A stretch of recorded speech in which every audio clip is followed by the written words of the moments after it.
మరి బోర్లకుంట దీపకన్న మా నేతకాని సంఘం చీఫ్ అడ్వైజర్ మాట్లాడవలసిందిగా కోరుతున్నాం.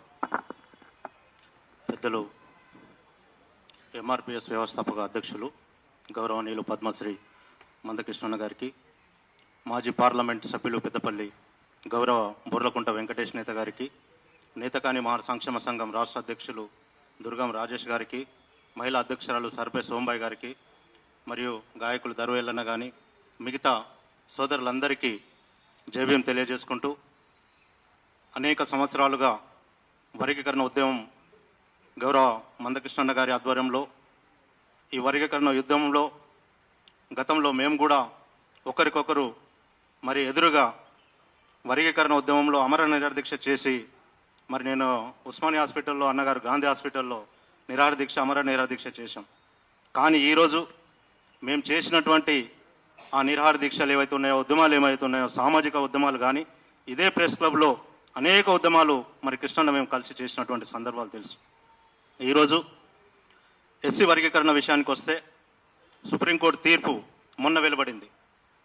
సుప్రీంకోర్టు తీర్పు ప్రకారం రాష్ట్ర ప్రభుత్వం నడిచిందని అంటే తీర్పుకు వ్యతిరేకంగానే రాష్ట్ర ప్రభుత్వం వర్గీకరణ అమలు చేసిందని చెప్పేసి ఈరోజు మేము భావిస్తూ ఉన్నాం.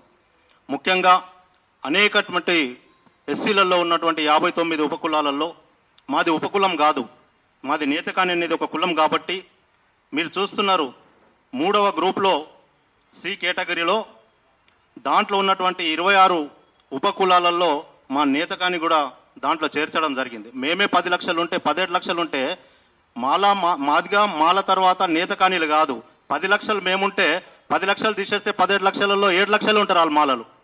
మాకంటే తక్కువనే కదా మాలలు, మా జనాభా కంటే తక్కువనే కదా ఆ సెన్సెస్ ప్రకారం చూస్తే.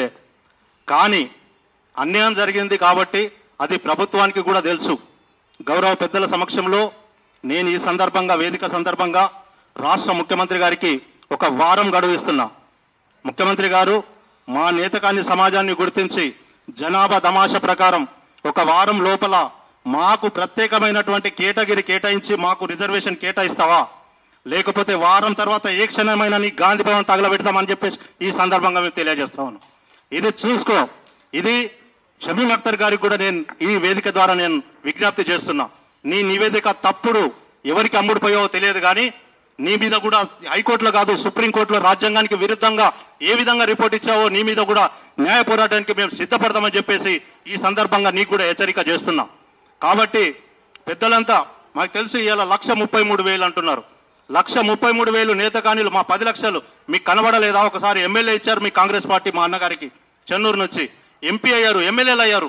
రాజకీయ రిజర్వేషన్ ఒక వర్గం తొక్కివేస్తుంది కాబట్టి ఉన్నత వర్గం మనీ మాఫియా మీడియా నీ చేతిలో ఉండొచ్చు గౌరవ వివేక్ గారు, కానీ నీకు కూడా రాజకీయ పతనం తప్పదు మా చేతుల్లో.